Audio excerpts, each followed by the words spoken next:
ఆంధ్రప్రదేశ్ రాజకీయాల్లోనే కాదు తెలంగాణ గడ్డపై కూడా తనకు తిరుగులేని ఫాలోయింగ్ ఉందని వైఎస్ఆర్ కాంగ్రెస్ అధినేత వైఎస్ జగన్మోహన్ రెడ్డి మరోసారి నిరూపించారు.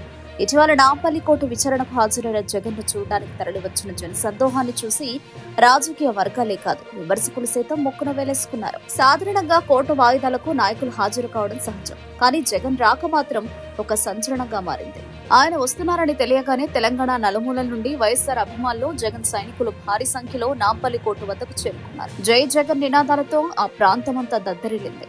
ఏపీలోనే కాదు తెలంగాణలోనూ జగన్ కు వీరాభిమానులు ఉన్నారని ఈ ఘటన స్పష్టం చేసింది. ఉమ్మడి ఆంధ్రప్రదేశ్ ముఖ్యమంత్రిగా దివంగత వైఎస్ రాజశేఖర రెడ్డి గారు పేదల కోసం అమలు చేసిన సంక్షేమ పథకాలు తెలంగాణ ప్రజల గుండెల్లో చెరగని ముద్ర వేశాయి.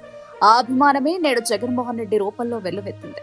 అధికారం ఉన్నా లేకపోయినా ప్రాంతం ఏదైనా జగన్ కు ఉన్న క్రేజ్ తగ్గలేదని ఈ పరిణామం చాటి చెప్పింది. జగన్ కు లభించిన ఈ అపూర్వ స్వాగతాన్ని చూసి విపక్ష మీడియా జీర్ణించుకోలేకపోతోంది. జగన్ తెలంగాణలో అడుగు పెడితే ఇంతటి స్పందన వస్తుందని వారు ఊహించలేకపోయారు. జగన్ కు జనం నీరాజనం పట్టడాన్ని తట్టుకోలేక ఇది బల ప్రదర్శన అంటూ పలు ఛానళ్లు డిబేట్లు పెట్టి తమ అక్కసును వెళ్లకక్కాయి. జగన్ ఎక్కడికి వెళ్లినా ఆయన వెనక జనం ఉండడం సహజం. అది బల ప్రదర్శన కాదు, బలమైన ప్రజాదరణ.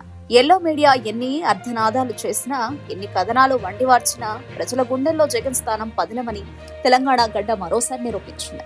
జగన్ స్టైల్లో చెప్పాలంటే ఇది నిజంగానే రప్పా రప్పా ఆడించే ముగ్గు. ఆ తెలంగాణ నుంచి వచ్చిన వాళ్ళు ఒక్కరు కూడా అక్కడ కనపడట్లేదు. ఆ మగాలన్నీ కూడా ఆయన పర్యటనలో ఎప్పుడు కనిపించేటివే రఫా రఫా అంటూ అవన్నీ కూడా ఆ ముఖాలన్నీ సుపరిచితమైన ముఖాలండి.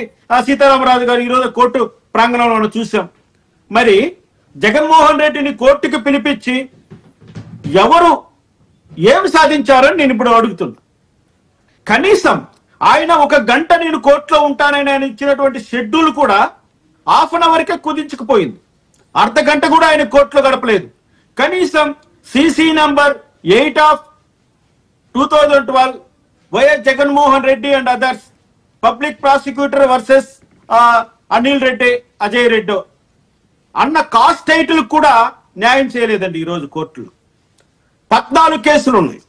14 కేసుల్లో క్రిమినల్ ఎంపీస్ ఉన్నాయి, సీసీలు ఉన్నాయి.